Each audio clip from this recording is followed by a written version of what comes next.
I think it's appropriate we start off with a question that worthy of 5,000 bits, according to Chess Gremlin. Will Eric Hansen be able to handle the dad jokes today? Oh, I definitely will be, Danny. Looking I've good, been buddy. You look good in black, by the way. I don't know if I told you that. Thank you. You do too. You do too. I'm glad we're Look at this, coordinating. chess.com and Chessbra to get together. Apparently, I don't know Yeah. how to do the weatherman thing where I I point at mean, my. I think what there's a Men in Black movie out this summer, or Yeah, so there just is with the new one, the brother, the guy that plays Thor. What's his name? and yes, Hemsworth, Chris Hemsworth. Hemsworth. I just call him Thor. But We're we're like jokes jokes aside, people chemistry. don't know this is actually the first time Eric and I have seen each other on camera today. Um, Mm-hmm. we don't sit here and look at each other when we're not live. Just FYI. And I didn't even know you were wearing black, so I feel so good that we're psychically in tune today. Just definitely coordinating. No, I mean, sometimes you invade my dreams, so I sort of Right. wake up with you Just there, kind of but knowing where I'm at, you know. Well, I'm not gonna go into what I'm doing in your dreams. Instead, I'm gonna go into what we have today with the GCT. Let's remind everybody of the format. This is Chess.com's coverage of the 2019 Grand Chess Tour. The Paris Rapid and Blitz is on the docket. You got 12 of the world's best players, 10 of them right now in the Rapid. Eventually, we will have all 12 in the Blitz after the rest day tomorrow.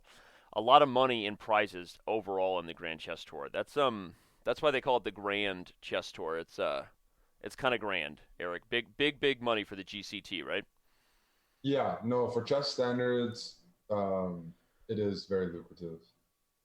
So let's talk about the format. We've got a 10-player single round robin in the Rapid, which is something that Amon and I talked about day one, Eric, a lot was about the colors these players get. They don't have the same chance they do in Blitz to maybe strike back with if they lose a game with black and say, well, I still have the white pieces coming up, right? This is your opportunity to really play well, and I think that means we end up seeing.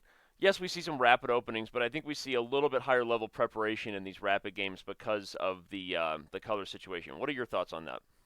Yeah, I mean, I think with that 10-player round robin and just rapid chess in general, people can play very good games there. You're and you play some offbeat opening, you're going to be suffering for over an hour in a tough position. So it Right.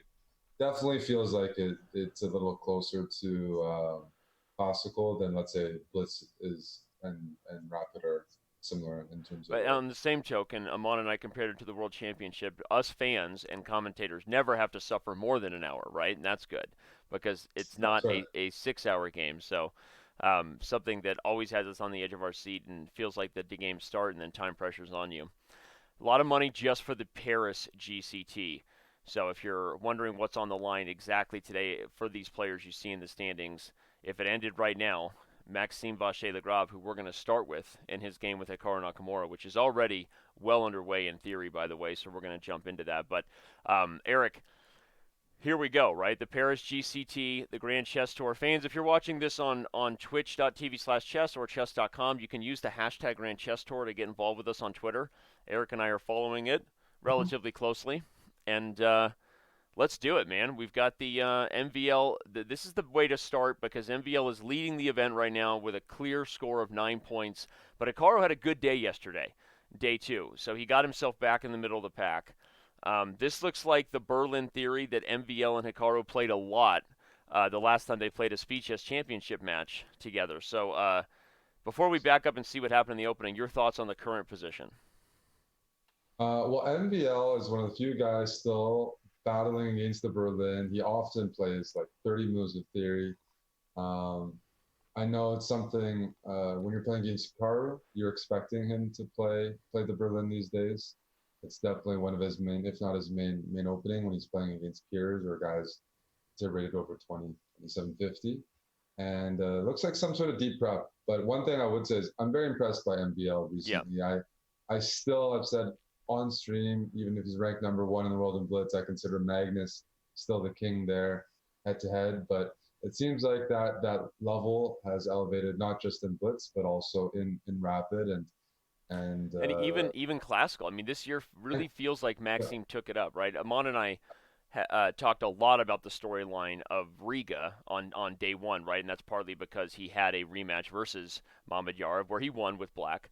But no, I'm glad you say that. I agree, and I wouldn't be surprised if Maxime is able to hold strong today and ultimately be leading as they head into Blitz after Rapid, given where he sits right now. Now, you said he's one of the few guys still kind of beating his head against the Berlin Wall. Um, why do you think that is? Is it just that he feels that from a practical point of view it suits his style, or you feel like he just believes there's a preparation nugget that hasn't been found yet? I think he, you can either try to prepare pretty deeply against the Berlin because theory's extended fairly far from World Championship matches in recent theory, or you play the declined against the Berlin, which Fabiano does sometimes, and Right. play chess but without an edge. And I think he still enjoys the preparation factor. I think that also is why he plays pretty deep openings like the Grinfeld and the Najdorf. So he enjoys that part of the game, and it's still just a puzzle for him to figure out. Right. And there you can see we have all five Plus, games. MVL Sorry, go ahead. he's got a great memory, like really really strong memory. Like so, if it's like 30 moves, where you need to remember a lot, like a very comprehensive, like he's willing. That doesn't deter him from playing something. Right. So it sounds like you're saying it maybe suits his style both over the board and in terms of preparation because of the way he approaches it and his ability to remember long lines. So, A concrete player. So, right. for example, the position here, pawn structure doesn't look pretty for MVL, but if he can remember what he's supposed to do here, it's not concrete. He's got some plans. We're gonna see what his compensation is for that. Well, let's analyze and show everybody how we got here. I'm going to back up to the beginning of the game and just kind of run through this one real quick. Um, Eric mentioned the declined Berlin. Just for those who don't speak theory in the Rui Lopez, Eric is referring to the move 4d3, which has in many ways become the much more popular approach. You mentioned Fabiano, but the truth is, I mean, Anand, a lot of Magnus, a lot of people, I think, choose to play this variation rather than the road that we're going to see MVL take here, which is the road that's been traveled into Berlin really since Kramnik popularized it in the late 90s, early 2000s. This theory that starts with castles and knight takes e4, which leads to a very, very long series of forced moves that I'll spare you the details of going into all of it, but essentially we get endgames like this where the debate comes down to sort of a philosophical argument. Black has the bishop pair, and with it, long-term chances because of what the bishops offer, but black also has the worst pawn structure, and specifically white has this 4-on-3 on the king side, which can, if we get to the live position, lead to some long-term endgame advantages if it's used correctly. So from there's been so many debates, right? People have tried b3 and bishop b2, Eric. They've tried bishop f4, like this move h3 often tries to prepare for, is to put the bishop on this h2 c7 diagonal and look for ideas with e6. Black has played a million different ways. Black has played h6. Black has played h5, like we saw here. So I'm not going to go into all the details for everyone, but just say that these positions have been played many times before, and I think. Let's see. Based on how the players are playing, stop me if you think you know when the first move is, but I'm pretty sure still here with the move king f2 and knight e7, this voluntary retreat, opening up the threat on h3 and relocating the knight to the queen side. I'm pretty sure all of this has still been played before. Am I right about that? I think so. Yeah, no, definitely like not only played, but like a fairly serious line, Right. like that has a fair amount of games. After 97, I'm a bit out of book there, whether I thought G4 was like normally you play G4 Right. in just you have a majority on the king side for white in terms of pawns, and G4 feels a little more flexible than H4. Right. So I don't know. I think it's probably deviates a little bit here where there's still games, but it's unclear what the main line is. So he's played H4, and it's probably been played a few times. And now we see knight d5, and we're already back in the live position. So we'll look that up and see if h4 has been played before. But again, the debate here has changed a little bit. As you see, everybody, black has parted with the bishop pair in order to kind of put white on equal footing in terms of a bad pawn structure. So the normal Berlin debate of black has the worst pawn structure but has the bishop pair here.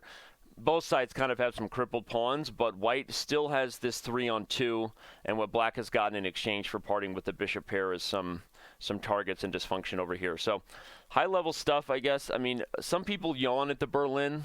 Eric, I haven't been known to yawn for many things. I'm not a super anti-Berlin guy. I know Yasser can get sick of it.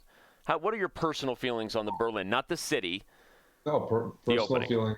Yeah, no, the city is amazing, but no, the opening is one of the most frustrating things that E4 players have to deal with on a regular basis, and there's just nothing positive about it. Studying the Berlin caused me to take like a long break from chess, like studying chess. Yeah, it's the kind of thing that makes you want to not study chess. Is that what you're saying? It makes me want to not study chess. Right. According to, by most, just looking at the position, I'm not thrilled with White's position, and I'm sure it's been heavily checked. And if this is what I'm getting for putting hours and hours into an opening, I'm not sure. You're not into it. Is that what you're swiping left on this position to speak Eric Hansen? Swiping left. Swiping left. All right. Let's. That's 960, King of the Hill. Right. That's what you're looking for. So. King of the Hill. Looks good for White.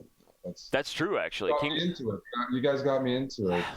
Have you been playing King of the Hill since you beat me and Robert a little bit? No, I haven't. Just because I haven't had the time, but maybe I will be. But this position makes you think of it. Well, that position has been giving me nightmares where you guys dominated us in that King of the Hill game. Honestly, that was one of the most one-sided games, but for another time. Let's go into the game with Anish Giri and Fabiano. Not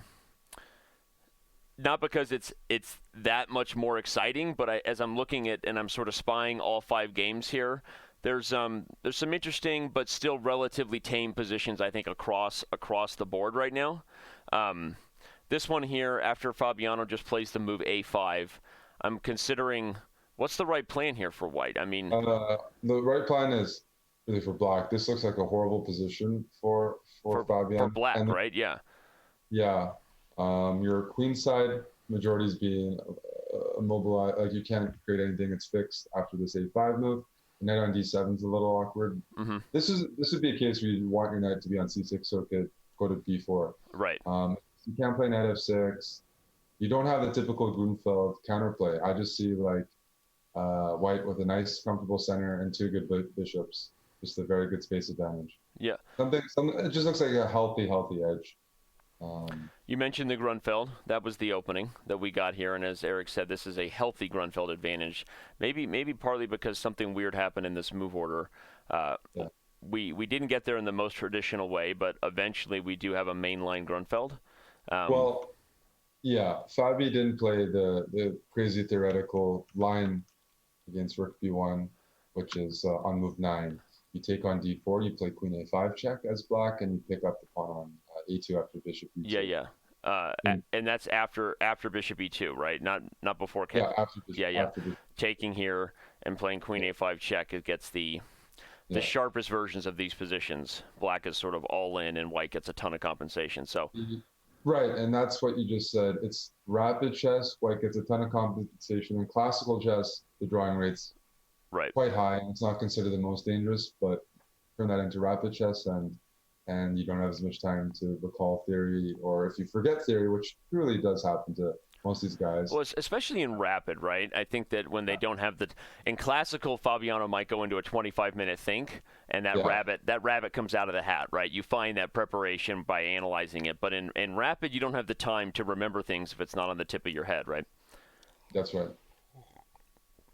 So I'm on the position now with 12 Bishop G5, where it feels like things were already after Rook F to D1 feeling pretty good for Giri. This is a big center, and you're happy with it, and there's not, as Eric said, the traditional ways for Black to poke at the Grunfeld big center. Is this move Knight D7 kind of a sign?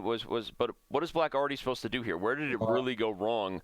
Maybe just not going for the sharpest lines, but... No, Knight D7 might be a move order mistake, because the knight on D7 is only good if it can like get to F6. I mean, debate, you usually have to figure out where you put the knight. Knight on C6 has some positives. It blocks the bishop, but it's usually not going to stay on C6. But the position was kind of already awkward for Black, because after Queen E3, White was threatening DC5 and, the immediate win of a pawn, I guess, because of the B6 pin to the bishop on B7. So it feels like Fabiano played Knight D7, like you said, might be a move order mistake, but it's already... So what was it supposed to be? C takes D4 and Knight C6 then, maybe, instead? Potentially, or you play Rook C8 first, preparing C8 d4. Um, That makes sense. but yeah, I mean, white should have an edge if black doesn't come up Why with is it one. that I look at these positions rook c8 and I can't get ideas like e5, bishop f6, bring the queen in and mate you on h7? No, Is it just those my brain that has mate on the brain? no, What? no, no, no. Those are Those are ideas. real ideas, right? That's I want to make No, sure it's I'm not not just the abnormal. Danny 6 a.m. Like you're not sure if you're awake or not. No, that makes sense. Okay, While okay, good. All right, so figuring out. Fabi doesn't go for that. He plays knight d7, and as Eric has been pointing out, this is some kind of advanced stuff, but this is really interesting to see what happens at the high levels of this. Amon and I talked about Saturday. This is kind of like the footwork of heavyweight fighters before someone all of a sudden clearly has the other guy on the ropes. And already you can see that there's this knight on d7, the queen on d6. Black lacks traditional pressure against d4. So as you look at this main position where Eric said, and I agree, already Anish looking very good with a huge center. Now he's just played this move, bishop g5 again. Maybe Anish strikes back here. He needs a big win, by the way. He needs to get in the standings. He did not start this thing off right. Yeah, so Anish is, for like a lot of the guys, he's not known as a really strong blitz player. But then in rapid, the guys who aren't as strong in blitz and really strong classical, they do fine. He's not doing fine Right. at all in the rapid portion. Which, I mean, if he doesn't come up with some momentum today, Danny, I feel worried for him coming into the blitz because blitz is his weakest time control and it's not very forgiving. Right. Um, I mean, he bad form. he struggled in Riga, so sometimes, as they say, class is permanent, but form is temporary. And right now, temporarily, Anish is really on the slide because he was bounced in Riga. Then he went and did commentary with me for the junior That's speech. what we have to bring up. Is that That's the low point. Danny, couple days with Danny, and all of a sudden everyone wants to pounce on him. You know, Like you can only every time you hear Bob's your uncle, you lose 50 euros. it is fun. There actually has been some discussion about that, about him now all of a sudden he did 2 days of commentary and he's not playing well. I mean, I think it's ridiculous, but Yeah, so we'll see. This is we're studying the effects of Danny, and then I can have my own. it's an ongoing science experiment. All right, bishop g5 is played. Fabi has some things to think about. By the way, if we bounce back real quick, just to show you, we already have a result in the books. As Eric suspected, Maxime didn't get anything for his, whatever, call it his kitchen, whatever he was cooking up didn't become anything special. But they just agreed to a draw, and partly because the final position we can see here is a fork of the king and the bishop, and so if white doesn't part ways with the exchange, everybody, then black will have 2 pieces for the rook, winning the bishop for free. So what would happen is a capture here, and then probably some sort of exchange on f7, and we have opposite colored bishops where neither side decided they were up for the fight. So that means, I guess from a tournament perspective, okay, Maxime remains up top, right? He gains 1 point for that draw. He now sits at 10 points total with the way the point system works. But also not the worst result for Hikaru, right? Pretty much drew easily with black, right? So. Yeah, no, I would definitely describe this as easily. So not a bad result. He's still, moving up and has the rest of the day to continue to climb up now the leader. he can be refreshed. Hikaru can come and join us on Twitch chat. I'm sure he'll be here in t minus 5 minutes. No, I mean, if Hikaru's playing the Berlin or someone's playing the Berlin, and they can't be upset with the draw because Right. then it's why did you play the like? I mean, this is the players. Yeah, Right. this is normal. Well, if you see something else, as I told Amon, I will be your Rihanna if you want to shut up and drive. If you see a game you want, you let me know. But I'm spying this Daniil Dubov game versus Jan-Krzysztof Duda because we're about to go full Stonewall here. We're the 2 youngest participants. Yeah. For sure. And you're right. We have some Stonewall similarities. It's a little more solid than some positions that might arise from the Dutch. Why do you say that? Is that partly because the bishop finds itself outside the pawn chain where it can normally be sort of imprisoned on e4? Yes. Is that okay? Yeah. There's the bishop on e4. Well, I also just don't see as much tension. I mean, the only point is like, the c4 pawn hitting d5. Okay. It doesn't. Yeah. So is the White's traditional often plans for white in this structure still the same? Are you still wanting to move the knight? Sorry I keep putting you on the spot, but I'm no, being I definitely student I am today instead of super I am today and asking you. I really want to know what when you look at this structure are the traditional plans of moving the knight, say playing for f3 and e4 like you do in a Stonewall, trying to open the light squares. Are these still the things white wants to do, or is there something else you absolutely. see? No, I think for sure you move the knight out of the way, um, and you try to play for f3, e4. You're going to end up trading off the light squared bishops, but what I'm eyeballing, Danny, is this maneuver knight e1, knight d3. That's I like it. assuming b2, because otherwise we are threatening f3, as you mentioned. Let's say trapping the piece or pushing the center. And the reason d3 is a key square here is it puts pressure on c5, e5, and f4, three squares that look pretty good as offensive squares. So white here isn't trying to go crazy. Black's given, by playing f5 and d5, the Stonewall structure, the reason it is considered a little provocative is it does permanently weaken squares like e5.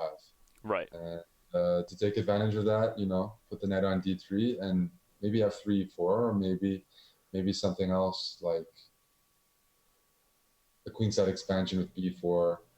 Well, a couple options, but you Okay. still remain flexible and you sort of just take your pick. It's a slow play. It I like it. also means that like when you do something like that, I'm saying I'm not exactly sure how you're going to receive. The problem is for black is black can't really open up very easily in this type of position, Right. sort of waiting for white, because if you open up, I mean, you push your pawns on white will have a lot of targets. Yeah, you're If talking you, about obviously things like e5 and c5 would right, likely those backfire base. because of the potentially weak diagonals and light squares and all that. Okay, Exactly. Exactly. interesting. Well, the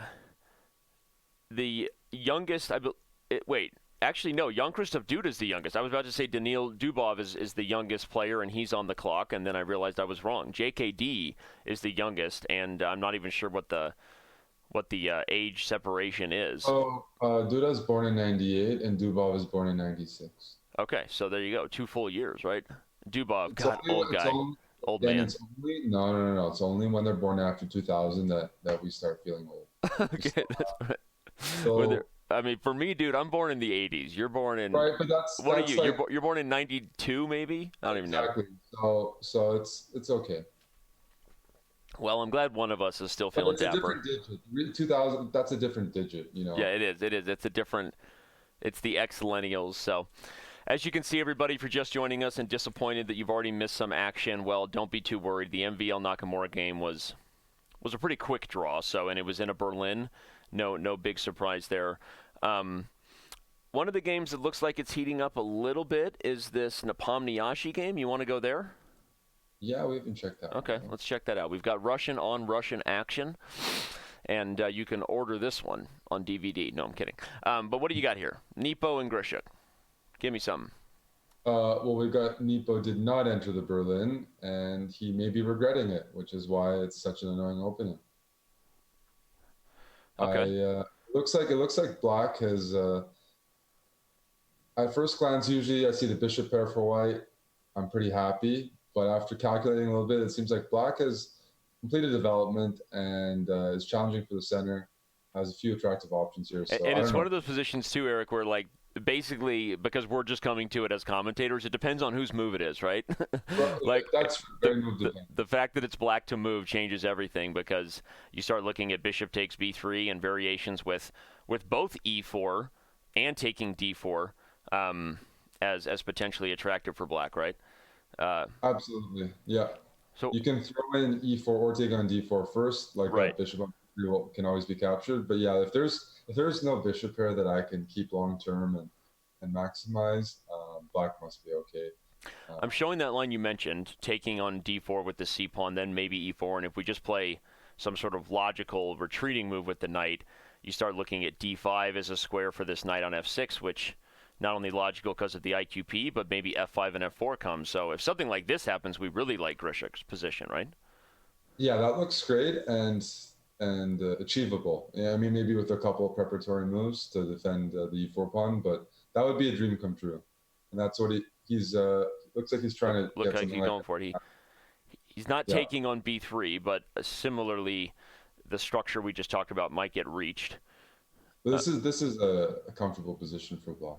yeah, so He's very let's keep that live position there on the right for all of you, and just let Eric.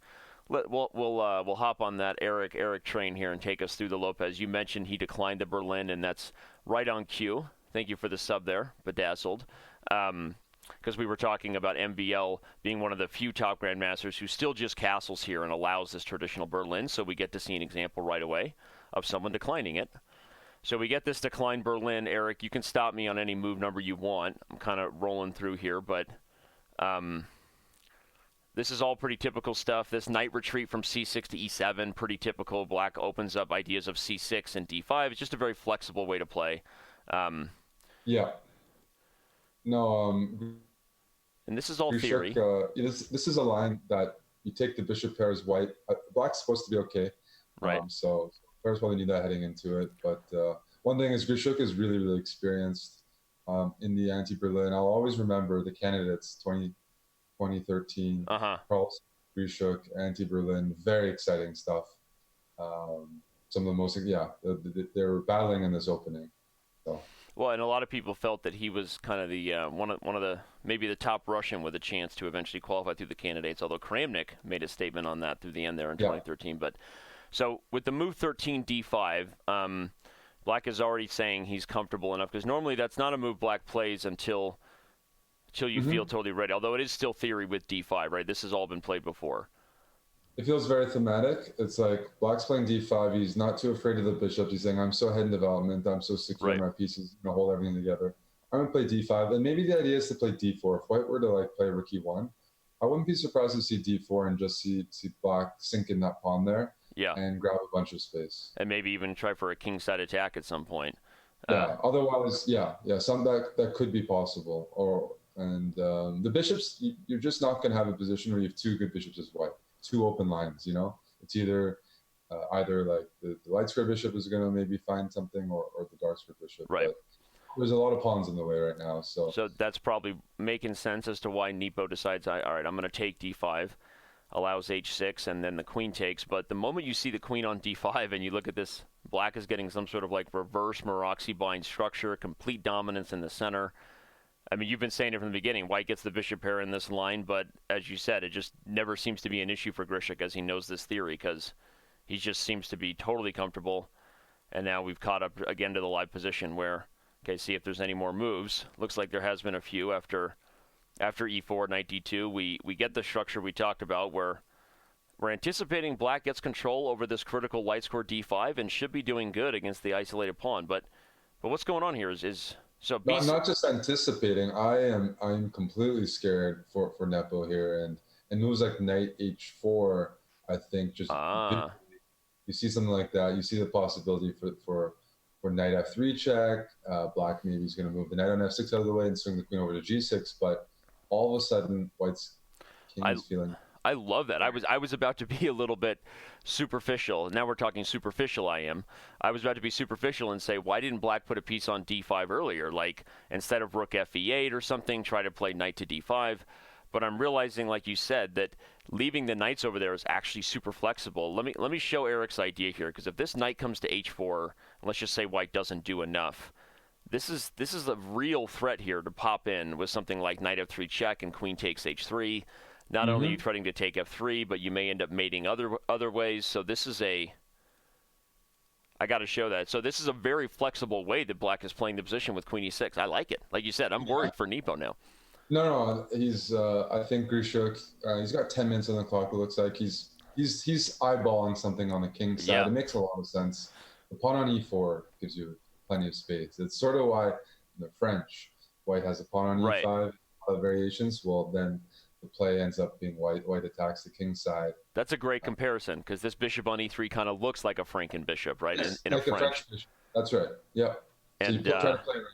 I saw somebody mention in chat, why can't Black take b6? Or White, sorry, you can't take with the knight because the knight is pinned to the queen.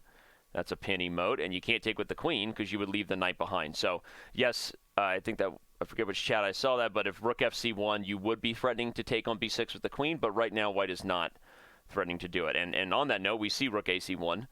So Knight d5. Now you can go knight d5 and prepare f4, f5.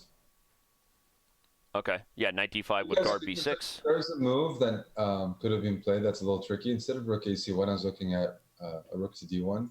Let's say rook a d1. Okay. The point of that move is that a knight d5. I think there's knight takes b6. Oh, and you have d5. Very nice. Sixers d5, and you just want to liquidate. You want to get rid of those knights, push your past d pawn, not allow the blockade to stay firm. So you loosen up the foundations a bit there. And yeah, I mean, Black wants to play knight d5, so it looks like there's a bit of a trick there because I'm just trying to remove the knights, trade the queens off, bail out, and that was one way that I thought maybe that's playable. Well, he's going to probably try to do the same thing, right? Remove the pieces and bail out with this move knight e5, and even but I could play knight h4. Knight h4, because just my ignore knight's it. on d5, you can't remove the blockade. How can you add another piece there? Oh, I love that move actually. Knight h4 looks so good. Yeah, well, you have one chance to play d5. You lose it, and that knight stays on d5 forever. There's no piece of white's that can put it off. You can't play rook c7, rook c5. Well, then what do you do? So just for sure, 100% knight h4 now. You can slowly kick the knight out of e5 or just play around it. Maybe bring that knight to f5 or swing over. But it seems like it's like an attack for free. And even without knight h4, you played rook d8, saying like, if you trade knights off, I just have a good knight against bad. I take back with queen on g6 and play f5, f4. Yep, highlighting that as you're talking about it, just structural dominance right now by Grischuk, and one Russian schoolboy to another. Looks like Nepo's going to have his work cut out for him. The game that is getting weirder and weirder, and I keep avoiding it, but I want to check in on it, is the game between Anand and Mamedyarov. Right there, everybody, you can see all 5 diagrams, and if you're wondering how you can watch it, I believe we have an events command. You can go to chess.com/events. to follow top tournaments. You can also, of course, go to chess.com's live server, which is where Eric and I are right now as we analyze this. So anyway, there's all 5 games if you want to choose your own adventure on this show. But look at this position here with Anand Mamedyarov, Eric. It's getting weird with this last move, bishop g3 to e5. I'm starting to feel like this one's going to be fun. For sure, Danny. And one thing I like is it's a different approach to playing against the Scandinavian, what Anand is. I feel like I haven't seen him play against the Scandinavian because he doesn't always play e4, and people don't always play the Scandinavian. And this looks like not everybody. You mean not everybody is on Team Scandi? Not everyone. Did Finns get that memo? I mean, I just worry about those kids. Ask him. Well, we can just check. I don't know, profile to see if everyone is on the. Team Scandi over there, but this looks like a fun line. Like it feels like White sacrificed the pawn. He decided to himself some initiative here, trying to prevent Black from castling. And like after Bishop e5, I feel it. I feel the I'm starting to feel the pressure. Let's review the opening and see how we got here. That's like new to me, and I feel like I'm gonna copy this. You're gonna take a look up on that? Yeah. Any new? Because he looks like someone. He's playing like someone who wants to kill, extinguish, refute the Scandinavian, and that's what needs to happen. That it is. I was gonna say thank you for saying what needs to be said. Right. I was gonna say I would make note of how Anand is beating the Scandinavian. It would just be a new way for me to get a winning position against Jan Bartholomew before I lose it in time pressure. It'd just be a new way to do that. That's useful for all of us. Okay, but this early 95 hop, jokes aside, this is usually sign of something pretty aggressive. White does these things with all kinds of stuff in mind, not just maybe using the c4 square, but watch out for things like g4 and f4 and h4. So this is theory, but very flexible by Anand. Like Eric said, it feels like Anand, he's playing to refute the Scandinavian. I love knight c4. I wish he played for queen e2 and knight d6 smothered mate, but unfortunately, tricks are for kids. He doesn't do that. He plays d5. Whoa. So you're making note of this like legit. Is this a... No, I legit am. I legit love this. Yeah. And could definitely see few Scandinavian warriors taken out. with Yeah, something a like few it's just fallen from their their lofty seat, of Well, chess high table. you're doing the chess gods work, okay? When you're beating a Scandinavian player, you're converting somebody away. The chess gods are happy that you're taking them away from this dubious choice. Just don't tell Anton squared me, you know. Um, but look at this. Yeah, he sacks the pawn with D. This is very new and It's just unique. long. Yeah. No, I mean this is something to check. The rapid chess people do play new things. They Yeah, do prepare. This looks like preparation. First of all, Anand is known for being not only innovative but playing pretty deep in positions where you think it's just they're playing on their own. After bishop e5, that's why I feel like current yeah, position. Yeah, this is flowing together. The two knights, two bishops, the g5 weakness, the king still in the center. I love the compensation. I love the try. It's just like I just didn't know you could attack the queen a5 yeah. stand. Like So what is the immediate threat here? Okay, so obviously the knight on d7 is pinned. I guess in some positions you're already looking at variations where white can take f6 and take d5 with the knight. right now, I think you can do bishop takes f6 and knight e takes d5. Okay.